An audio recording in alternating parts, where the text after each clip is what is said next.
So if you can't hear at any point, just kind of do this a bit. I love to say our names, even though, used to be we were a community maybe 15 or 20 people, and we used to say names, then you could remember everyone's name. But now it's hard, but I encourage you to listen just for a few. Try to pick up a few each time. And also, you can think about the names as a little bit like reading a sutra. So everyone's heart on this way is precious. And just like when we read a sutra, every word or every character, if you're reading in Chinese, or that each one has its own meaning, is precious. And in the deepest sense of the world, what we're trying, in the deepest sense of the Dharma, what we're trying to do is to receive those teachings, those words of the Buddha, which are not just confined to the conventional texts. They're really spread out throughout the world. And they're spread out as other people, right? And not only humans. We're so human-centric. But it's spread out as all manner of things. And if we develop the sense to listen to those things as teachings, it has a real effect on our life. This morning we'll have some time for a question and response. And I just wanted to say a couple things about that before we get started. In my early days of teaching Buddhism, I was very grumpy about certain things. Which is probably good to be kind of, young monks should be a little bit rough around the edges, around some things. And kind of gives you some place to put your fire. And then also, if you have kind people around you, they will ignore your grumpiness a little bit, which I was lucky to have many of you in the community, or such people. But one of the things I was very grumpy about was people wanting anything out of practice. Wanting what? Wanting anything out of practice. So we have, in our school particularly, we have very strong emphasis on a teaching called no gaining mind, or one of the revivalists of the 20th century of our particular lineage of Buddhism, Sawaki Kodoro, she was very famous for saying, Zazen is good for nothing. Right? Which is a very important medicine, because always we're looking for something that's good for us. And that itself is a kind of problem. So I used to be very grumpy about that. But what I found out is actually we all have something we're seeking. We all have some kind of medicine which is necessary in our life. And in Buddhism, we also refer to the Dharma as a wondrous medicine. This term wondrous comes up in the Buddhist teachings a lot. Wondrous medicine means that it's a medicine that can't be simply identified. You can't just hold the edges of it. You can't say, oh, this is what the malady is, very clear in some kind of mechanical way. This is what the solution is. You have hangnail, some clippers, and a little cuticle file. It's very simple, right? But this wondrous medicine says sometimes it's like that, but actually when we have a cuticle that's bugging us a little bit, the deeper problem probably isn't the cuticle. It's probably not that hangnail. Probably isn't the deeper problem. The way we're relating with the hangnail is probably the deeper problem. What's the medicine for that? This kind of question, And hangnails are simple, but we get hung up on a lot of things. Hangnails is one of them. So the reason I'm saying this is that actually, if you're coming to this temple, if you're honest with yourself, almost certainly there's something you want. And that's not a problem. That's a good thing. What happens is we see through a very narrow lens. In classical Buddhism, we would call that lens the lens of self-grasping, because we see things only through our narrow vision, and we kind of hold on to that as being what there is. It's very hard for us to receive the medicine. So when we come into assembly, then one of the things that we're doing is we're practicing shedding that narrow view, especially when we have an opportunity for different kinds of questions to come up. You can see as other people ask questions, you can hear like, oh, that's a question I had, or what? That's a question? Like, what's going on with that person, right? Or maybe it's like, oh, I thought I had that question, but actually now I can see something deeper inside of it. All kind of things can happen, right? Both through having the courage to ask your own question, but also through listening to other questions. And the responses have some importance, but maybe secondary. Okay? Maybe the questions are really the more important thing. So this is a process of shedding that way that we're really trying to solve problems usually. We think I can solve the problem, like individually, which is kind of the problem to begin with. The reason you feel isolated is because you're isolating, right? You think I can solve the solution. I'm by myself. I'm going to solve the problem of isolation. You know, it's like ridiculous, right? You can't solve the problem of isolation by yourself. But we're doing that with all kinds of problems. So when you come into community, you come into this, you bring your own desire for some kind of, you're seeking something. And when you bring that honestly and sincerely, then you get to share that with other people, and you also get to be shared with by other people what's happening. And that has a way of opening up that very narrow way that we try to work with things. So we have to have the honesty to have our own question, to have our own struggles, our own desires, but then to bring it into this context which is much bigger. Now, some of you are very gregarious type of people. You love being in a big group and talking and everything. And then some people are more shy, more challenged to be in a group. All these weird people around me. I'm not sure. There's a lot of people in this little room. It's wet. It's like you can kind of feel each other's perspiration. So you're welcome. But actually, that's how it is. We're all in it together, right? So, but I would say there's different kinds of work for different people. I happen to be the kind of person, I like big groups of people, I like to talk, I like gregarious. So my job, my practice has had to be different. I don't have such a challenge to be in a group and discuss things, but very hard for me to listen clearly, right? Oh yeah, I hear what you're saying. I can interpret what you're saying into my map, my lexicon very, very easily, you know? So you might be that kind of person. So then it's like, oh, okay, I don't have such a challenge with that being in a big group or whatever, but I have to listen in another way. If you're a person who's a little bit more shy, or it's a little bit like more difficult to be in that group or to bring forward your question, then it's like, how do I show up? You don't need to pretend like now I want to like hang out and get to know a bunch of people, although that's great if you like that kind of thing. Or it's actually something more precious than that. Community is not just about, oh, there's all these people I socialize with. Right? That's nice for people who like to socialize. Some people don't like to socialize very much. Community is about a mutual investment. That's what community is, a mutual investment. And the community of a temple is a mutual investment in the wondrous medicine. That's what we're doing. We could kind of say that's the summary, right? So that's my long lead up to what's shaking. Any question is okay. Ojo-san, Hi. I apologize for being first off, but I am. You often are. But we don't mind. What can I say? Yeah, you're a senior. I Yeah. try to keep it succinct. Yes. Though. Yeah. I do try, really. That's good. So, in terms of gaining mind, Yeah. and so I very much appreciate what you're saying about that. Yeah. And yes, and I like the distinction of seeking. Mm-hmm. And of course we come seeking. But so my question is, over time, how do we stay aware of when that sort of bleeds into entitlement? Yeah. I have done this, I have,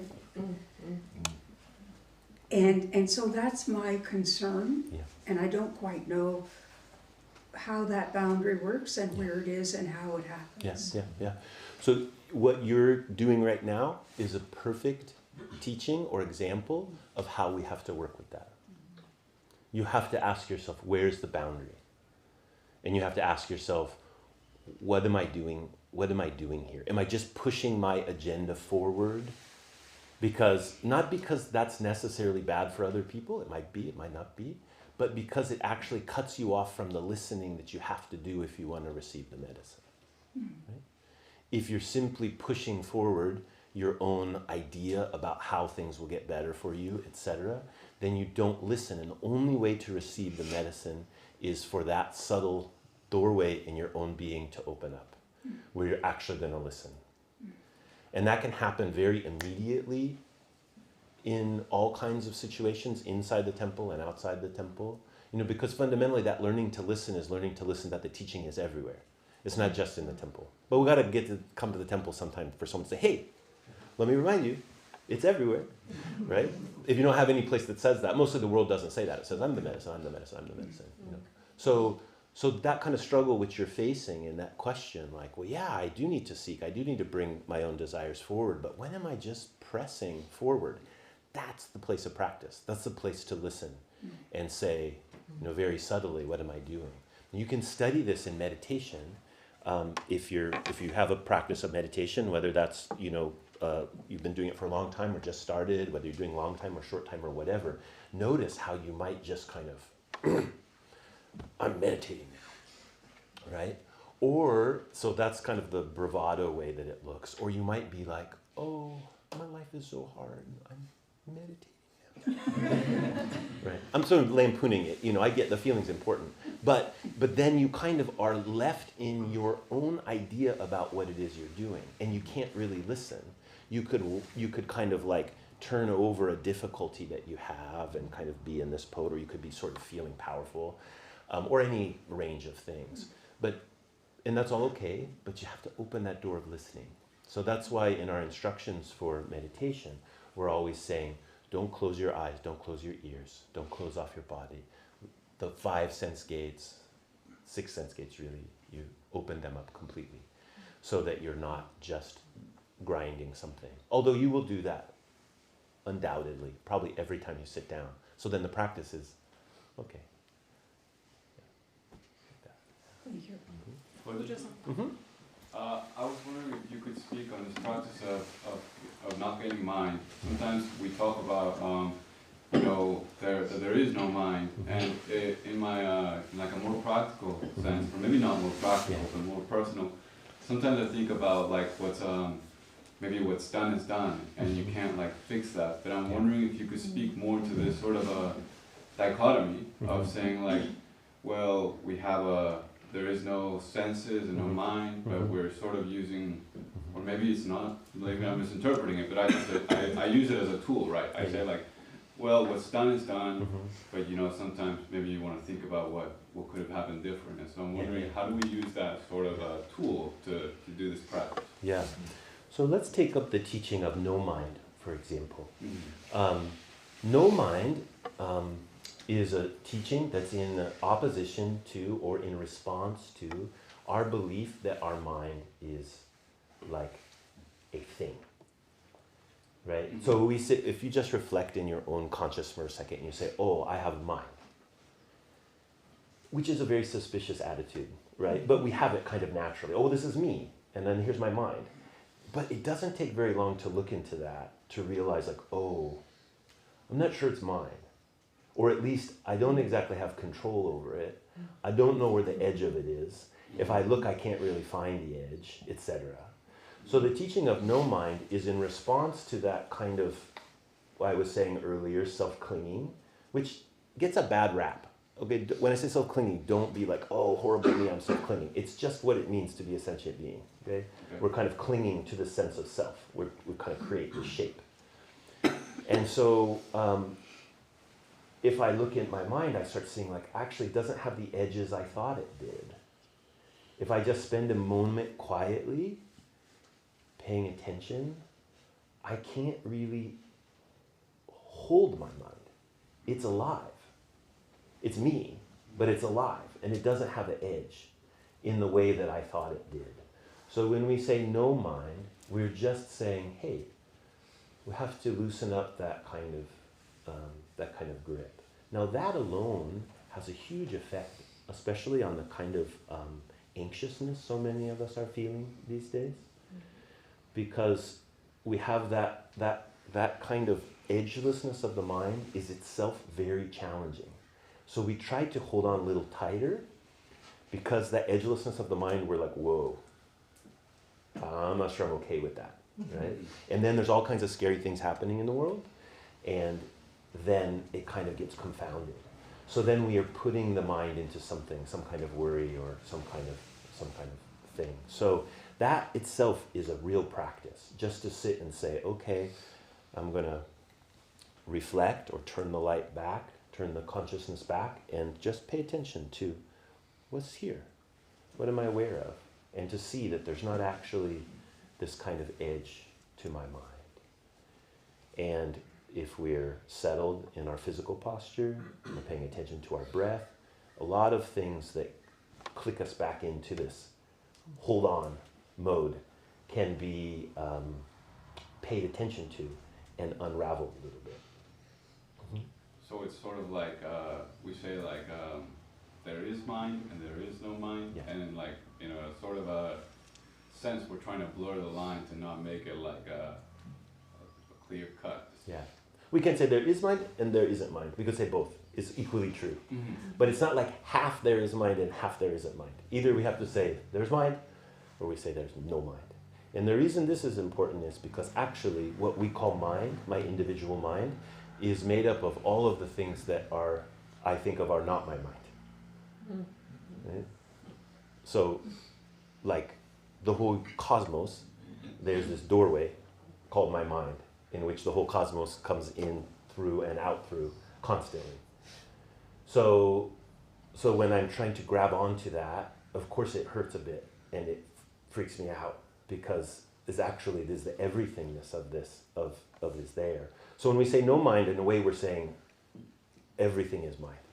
That's another thing that you hear in Buddhism sometimes. Everything is mind. Now there is a very experiential level or a very kind of cosmic, trippy level of that teaching, and there's also very practical, physically embodied type side to that teaching, which doesn't get as much airtime. Like, for example, if there was not all of this material world which you're part of all the time, you would have no consciousness. Right? You hear these birds, and you're like, oh, how lovely to hear the birds. And sometimes you can have the experience like, oh, is the bird inside me or outside me? I don't know. It's actually wonderful, because the bird is neither inside nor outside, and both inside and outside of you. But another way to look at it is, if you never heard the birds, you will never have the consciousness of birds.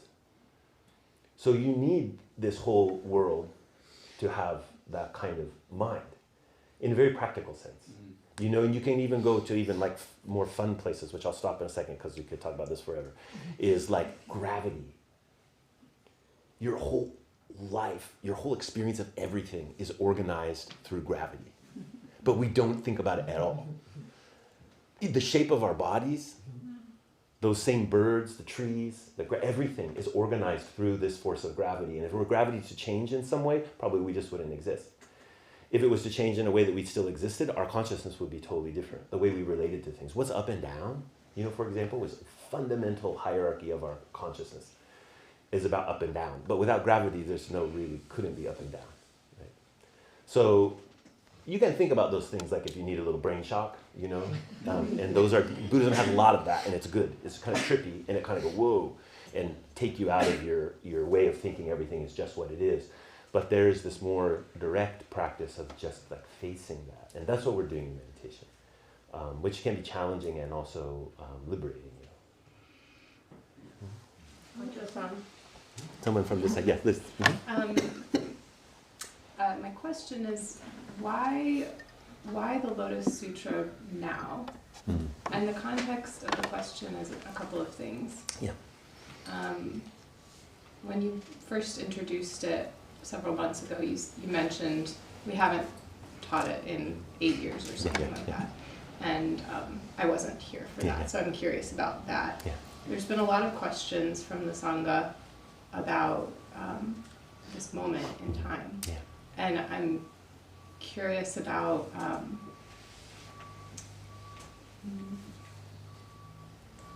I guess I'm curious about how we form you're framing today about how we form a community and how that relates to this why now. Yeah. So mostly the way of coming upon waves of teaching, if I said in a very positive way, I will say is intuitive.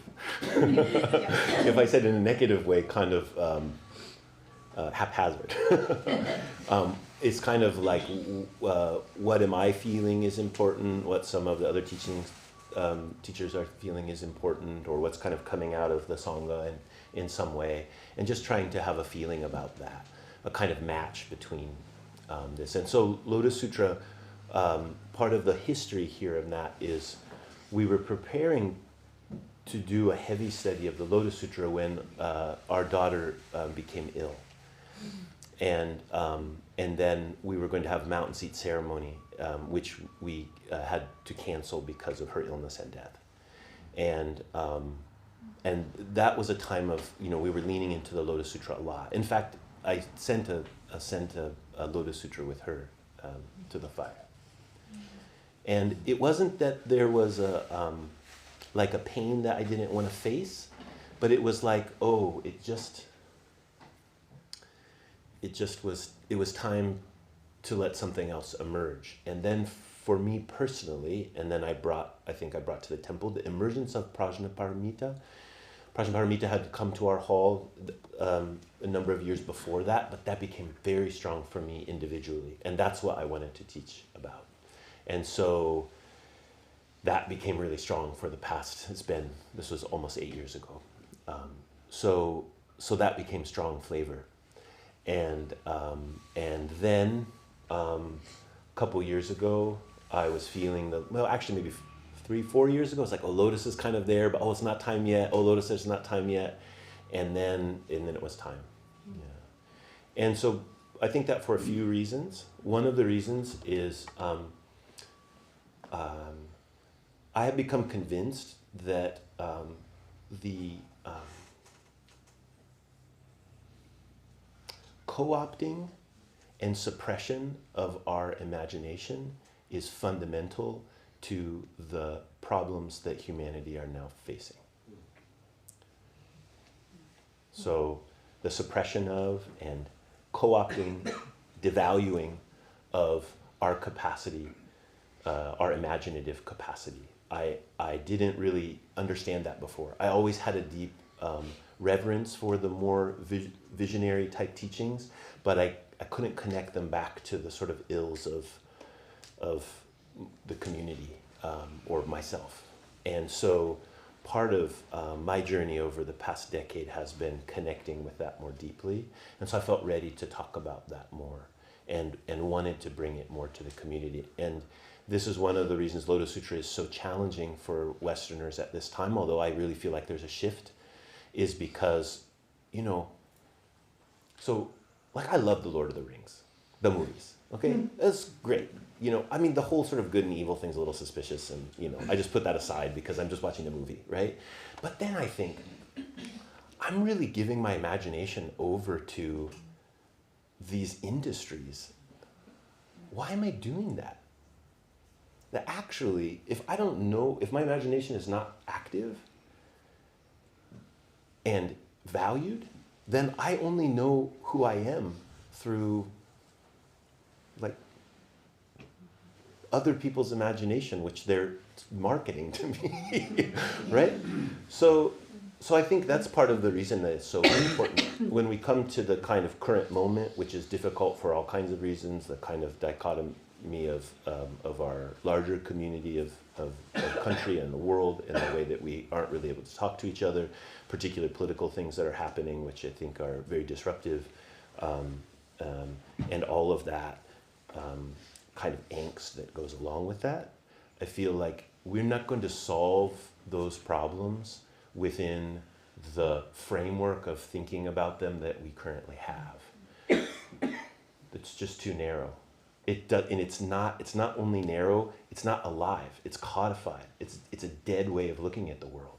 So whether we're doing the thing we think is right and fighting against the people we think are wrong, we're kind of in a world that's been flattened.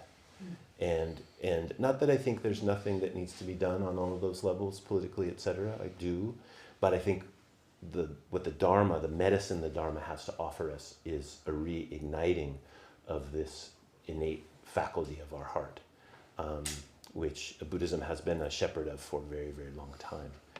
And Lotus Sutra is kind of maybe the really prime example of how it is. Now, there's some sutras that are very visionary, but they kind of make more sense. You can kind of make sense of them. But the Lotus Sutra is like, screw you, no. We're not doing sense here. There's certain parts that make sense and certain stories that make sense and everything like that. But as a total, it's really not going to yield to that kind of mindset. And I think that's really healthy for us spiritually. Anyway, those are a few thoughts. Yeah. Does that get your question?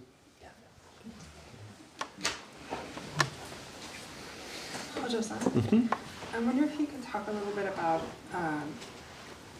the language in the Lotus Sutra about extinguishment, and specifically in the parable of the burning house. He's talking a lot about extinguishment, emancipation. Yeah. Is it this? Is it that? Is it that? And sometimes it feels like he's using them interchangeably, and sometimes not. Yeah, yeah. So one way we can think about this is in a classical teaching of Buddhism, the goal of practice is extinguishment.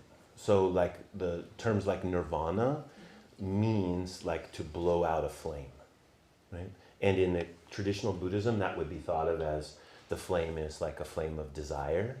And if you could extinguish the flame of desire, then there wouldn't be any problems. And that path is known as the path of the Arhat, or the dry path. And Buddhism in the Lotus Sutra says, yeah, some beings should do that. That's actually helpful to everybody. To have some people who are like, nope, not doing it. I'm not doing any of that, respond to my desires and and fulfill those. In more traditional Buddhism, that was the path. And you were either doing that or you weren't doing that, and you were helping people do that. And that's what was seen as the goal of Buddhism. In the Mahayana Buddhism, particularly in Lotus Sutra Buddhism, that is seen as important because we need some people who show us that you don't need any of that. Why are monastics or renunciates so important? We have very few of them. I'm not a renunciate. I'm a kind of quasi-monastic, but also have a family and all kinds of sensual desires, which are part of my life. But why is it really important to have those people? When you meet a real renunciate, you'll know. Because you're like, oh, it's possible. It's possible to have nothing and to be happy, to be fulfilled. And that's what an arhat holds for everyone. That actually, if everything is taken away from you, because at some point everything will be taken away from you, at that point, there's hope. Not just hope, but actually joy. Not to get everything back, but actually that life is simply full and beautiful. So even in the loss, it is. So extinguishment in the Lotus Sutra, we have to start taking on the double meaning. It both means the goal of that traditional way, which in that parable, for example, where the Buddha is saying, the children won't leave this burning house, the parable of the house is like a symbol for the world, and all of the burning and everything's tumbling down and it's filthy and there's all these, rats scavenging and everything like that. And he's like, hey, let's go. But the kids won't go because they're playing with their toys. Sound familiar? Right? And so the one level of reading is that traditional Buddhist way of reading is like you need to let go of all of the desires of the human life and get out of the house because the world is burning. There's nothing to do about it. Get out. But then there's another layer we can understand it, which is that extinguishment is not that arhat's path, but the extinguishment is realizing that there's no outside the house. And in that no outside the house, everyone is included. And that's what another layer that the Lotus Sutra starts to teach. Yeah. But it is confusing because we see certain things held up all the time as being this kind of ideal. And because in classical Buddhism they were, and in Mahayana Buddhism they also are, but now they're in a different context, and that becomes a thing. Another place that we will hear terms like extinguishment is within the framework of consciousness. So what does it mean for the mind to take extinguishment as its object? This is a classical teaching of what nirvana is not that everything is just destroyed, but consciousness now, because consciousness will have an object of experience, that the object of experience is cessation. That appears as a point of, like, everything flips over. So sometimes you'll hear that way, and then within the Lotus Sutra, like in the Innumerable Meanings chapter before the Lotus Sutra, where there's a discussion about no attributes.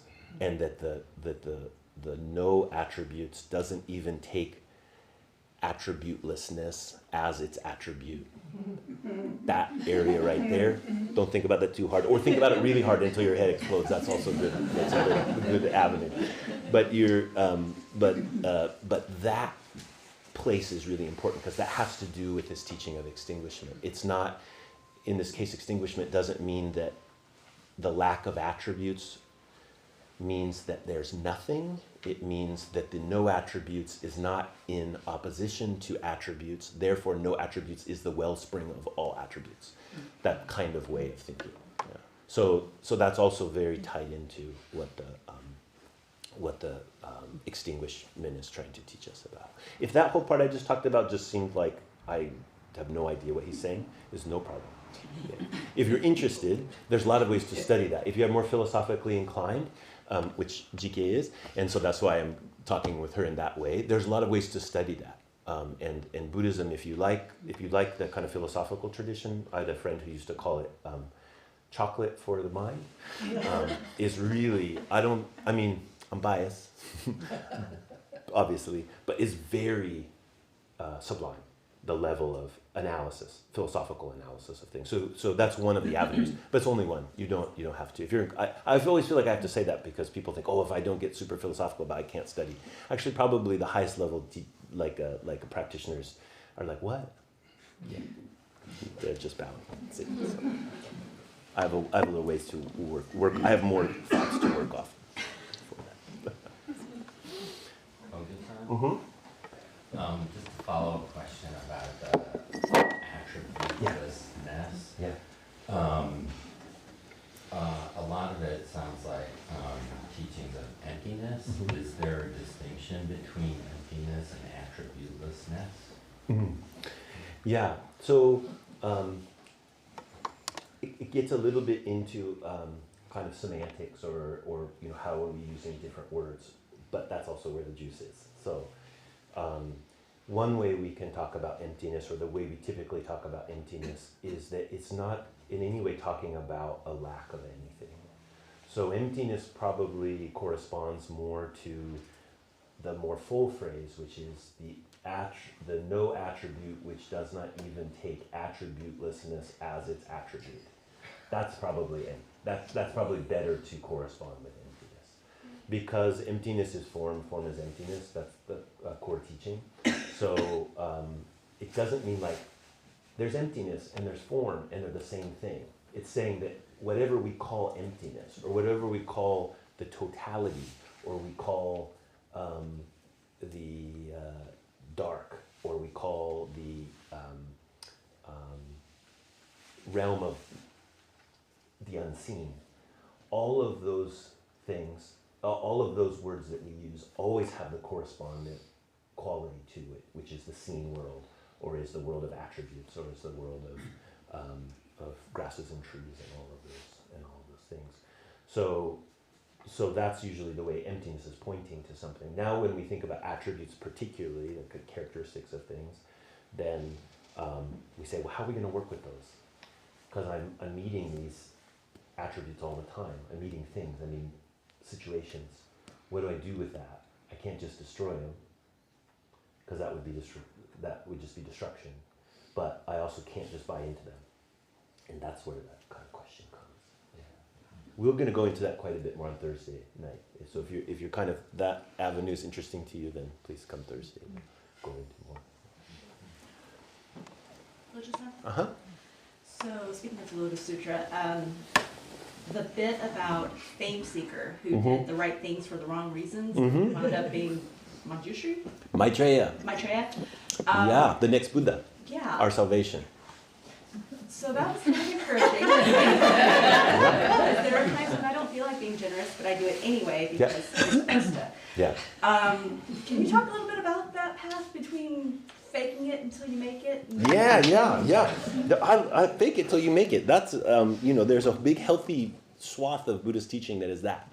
But there's a qualifying thing there. So I love that you combine that with, I hadn't thought about that combination. See, this is why Lotus Sutra is so great.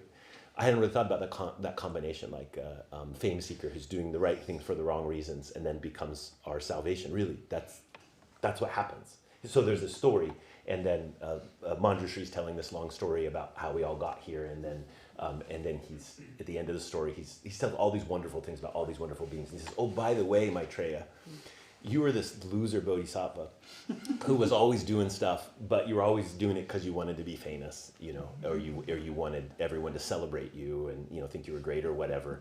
And then it says, "But even Maitreya had good roots, right? And so therefore was able to meet many teachers, was able to practice the Dharma, was able to serve under many Buddhas, and then became Maitreya Buddha, the next Buddha that will come to this world." That's the mythology. So how awesome is that, right? Like it's a little, just like you're saying there, that, okay, I'm doing things, and sometimes I really do. It's like, look, I'm practicing hard, see me, you know, look great, look good. Yeah. Whatever the gold star is that we're looking for.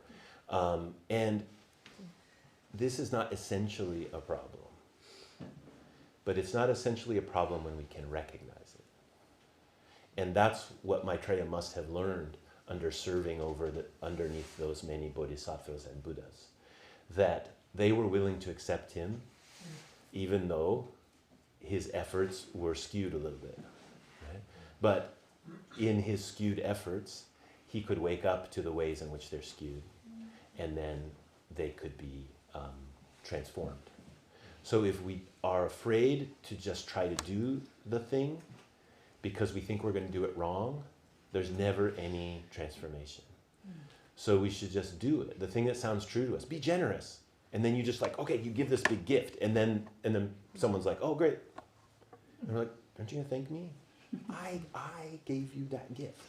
Right? And that's all this thing happening in your mind, right? So what a wonderful opportunity for practice. Right? Then you get to see like, oh, was I really being generous? Or was I looking for this other thing? Or what's going on there? And then some kind of reform can happen. So I love that. You know, there's another part of the Lotus Sutra where Devadatta, who's like not just a little bit misguided, he's like the problem. He's like the one who tries to split the Sangha, tries to kill the Buddha, creating all those kind of problems, right?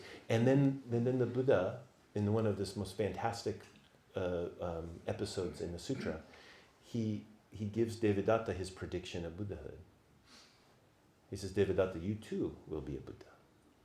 Because a Buddha can see this. Buddhas can see the Buddha nature of all beings and can see in what ways they will be a Buddha in a very, very far off time and place.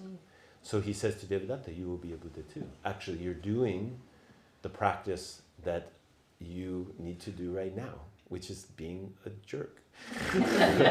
And I have faith that is going to shift around. I think this message is very important for us right now, because we have lost so much faith in other people's intentions that when we look at people we don't disagree with, we automatically assume that their intentions are foul and that they're doing things on purpose to bring pain to us or to do the things that we don't think should happen in the world. And that's no way to live. It could be true sometimes, but to have a mindset in which that is the default position, that I have the moral certainty and anybody that's doing anything that does not correspond with my sense of moral certainty is automatically defined as somebody who is trying to do blah, blah, blah, blah, blah, blah, that's a problem. We're not going to get anywhere with that. So, and I'm very clear about that because I have that in spades. I've got very, very strong. That's alive inside me. So I'm trying to work with that. Yeah. Hi. So that brings me to my question, okay? Which I didn't know until you brought up my question. Okay. So every day I come in here, every Sunday I come in here and I write down on the list of people that you know, could use a little TLC, right? From us. And I can't bear the thought of writing down the person who needs the most TLC right now because he's doing the most damage that I can see. Okay, go, right now. Write it down. You should write it. Yes, sir.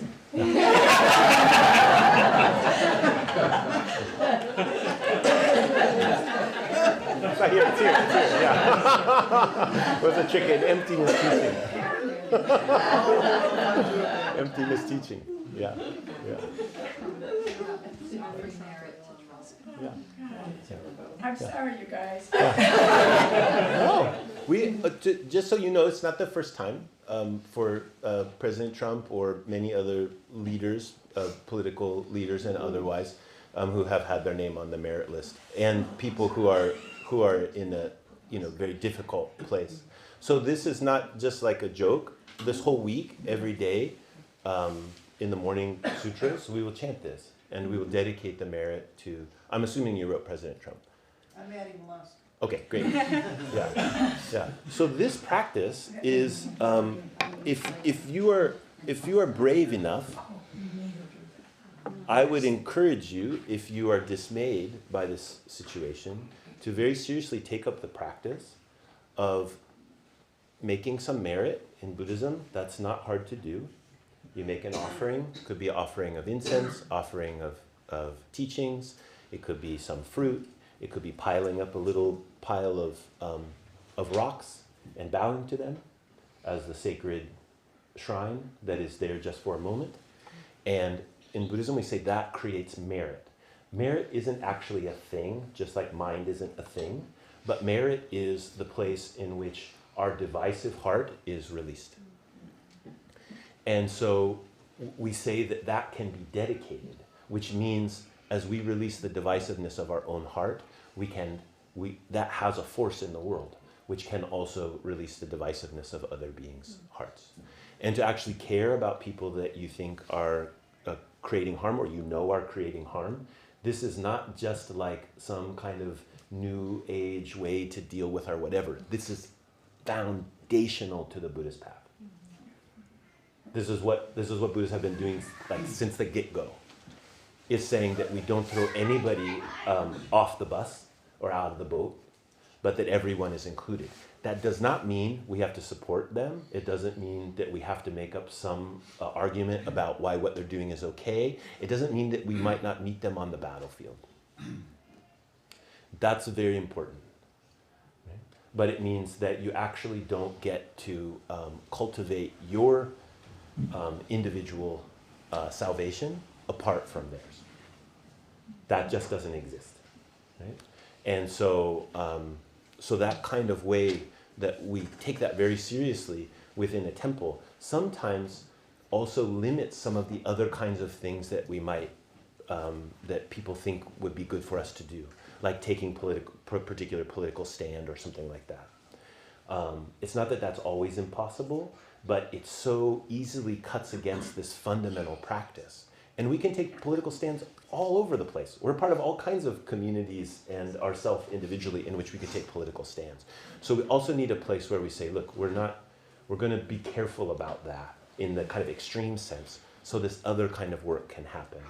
And that then gives room for these other kind of possibilities. So we kind of ride a line there that's not always easy. And I appreciate, Linda, that you oftentimes bring that line forward for the community, because it's in our hearts and we have that question. So we need to come back to it. This was awful. Yeah. Yeah, thank you. Yeah. Okay, probably time for one more. Hey. I'm wondering if you can talk more about developing our own ceremonies or rituals. Yeah. So I was just reading for a teaching last Thursday. A part of the Lotus Sutra, which I just really love, is in there's a chapter called Skillful Means, in which the Buddha is talking about all these ways in which there's different ways that beings are transformed, right? From this kind of narrow self-clinging, that they're transformed from that. And he goes through this long list of all these different things. And one of them is about building stupas. So stupa originally is when a Buddha would pass away, or a bodhisattva, some kind of important being, really anyone. Actually, all the modern type graves that are in Japan, for example, where this lineage has come through Japan, everybody's gravestone is a stupa. So these stupas, that's a way to honor a Buddha. So when they pass away, you build a stupa. And then the relics from the Buddha, like their bones, will be put inside the stupa. And then people make a little bit, like what word we use to describe this is tricky. People will say they worship the bones. It's not quite right. You venerate them. Venerate means that you hold them in high esteem and you know that you can receive some teaching through caring for them. So in the traditional sense, that will be circumambulating, walking around the stupa. Have people here anyone been to Kathmandu, where there's a very famous stupa in the middle, and you've been, Joichi, I know, and people just walk around the stupa? It's kind of my dream to have the stupa in Eugene, maybe like we could have it by Skinner Butte, a very big white stupa with eyes on top. And maybe we put on top of Skinner. Probably we can't put it on top of Skinner. But anyway, and you come, it's very easy, you make an incense offering and you just walk around. You walk around. That's probably the oldest way, not only in Buddhism, but in many, many, many cultures, a way to venerate something is walking around it circularly. Okay? Which is, if you've never done that practice, it's really, really beautiful, wonderful. In the tree or anything. So in this section of the Lotus Sutra, the Buddha says some people will make a stupa and they will make this magnificent stupa with all kinds of precious jewels and gold, and it will be massive and it will just be all of the rarest and most beautiful things that people can bring together, and that will be the stupa. And those people have they've completed the Buddha way. So they're doing a true ceremony. And then he says, and some people will make a stupa out of wood, and some will make like bricks out of clay, and they will make them. Some people in an open field will pile up mud and form a stupa, and they also have completed the way. And then the real kicker, he says, and some children at play will pile up some sand to make a stupa, and they also have completed the Buddha way. So this is the spirit in which we can come to ceremony. We don't have to make the most magnificent thing, although the children didn't think, well, we're children, so we're going to just use sand rather than using precious things. What is precious to the child? Sand. What is precious to that farmer? The earth that they grow their food in. What's precious to the king? Jewels. Right? So we should think about what is precious to me, because that's the beginning of a real ritual. Is I'm not just trying to make something happen, but I'm actually bringing what is most precious forward. Right here, like what is most precious, which is my mind, my heart, this life, which I can't really quite find the edge of. And I'm going to bring it forward, and I want to see it reflected in the world. So an image will appear from that. A stupa.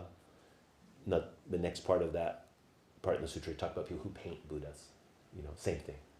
And then the last one is children who make scratches on the earth with a stick accidentally that looks like a Buddha. They've completed the Buddha way, something like that.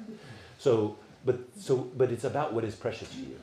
And then there's a kind of playfulness in it too. We can't be too strict with our idea about am I doing it right or doing it wrong. And if we do that and bring what's precious forward, then a ceremony can emerge from there. And so I always encourage people to take liberally from what they experience at the temple,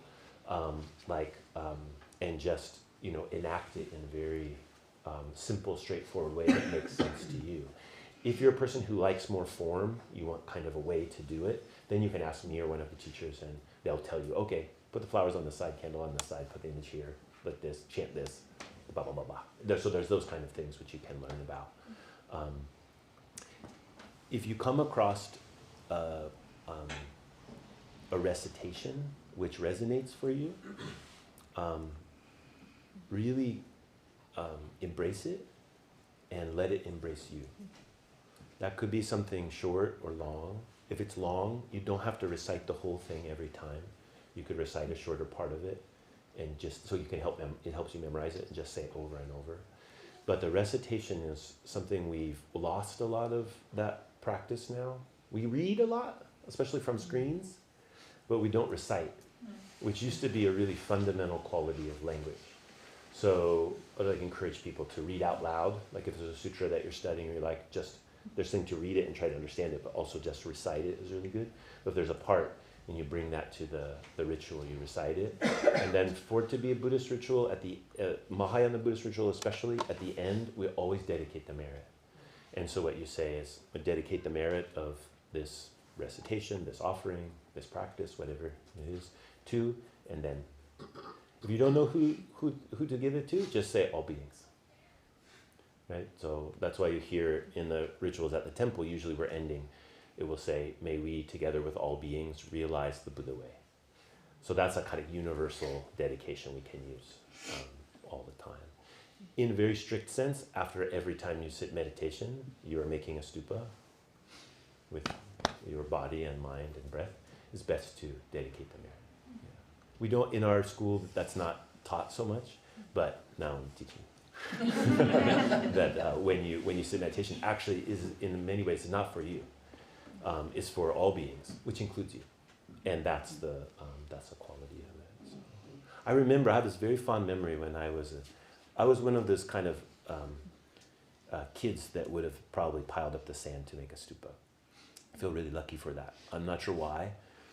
But I think part of it had to be, I grew up in the Catholic Church and there's a lot of imagery, and I had a relationship with it in which it didn't scar me, which I know for a lot of people that there's a lot of hurt and pain in their relationship with their Catholic upbringing.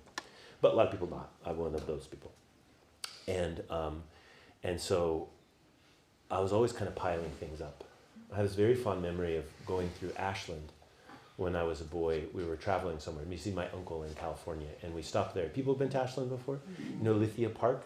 And there's this creek that runs through Lithia Park. It's really nice if you've been there. It's such a nice place. And I remember, I don't know how old I was, maybe 10 or 12 or something, and I kind of left my parents and was just hiking up the creek. And then I waded into the creek a little bit, took off my shoes, and then there's all these colorful rocks there, which we don't get in our creeks here as much. The geology is different, I'm not sure why. And so I remember it was really important to me, like, oh, this red rock, this one's important. Oh, and there's green ones too. Okay, green one. And I kind of picked out 5 rocks. I think it was a green and a white and red and black. And I don't know what the 5th one would have been, something. And I put them on this stone that was in the middle of the creek. And then there was some little twigs. And I took the twigs and I set them up over top of those rocks, like kind of like a teepee or like a pyramid shape on top of it. And it was the most important thing in the world to me, that was there. Like, and if you look into your own past, there's probably something like that. There's probably some place where it might not have been, exactly, it definitely wouldn't be exactly like that, but there's some place where your own, and this is what I mean by imagination, your own sense of the aliveness of the world, not like, oh, they're just rocks. But actually, these rocks are important. Some fundamental way, I don't know why. That's where stupas come from. Yeah. And that's why people said Buddhas, we don't know what these beings are. There's a human being, we call a Buddha, but it's not just a human being. Right? And so they treated those bones in that way. So now we can do the same thing. Yeah. Oh, I'm so excited now.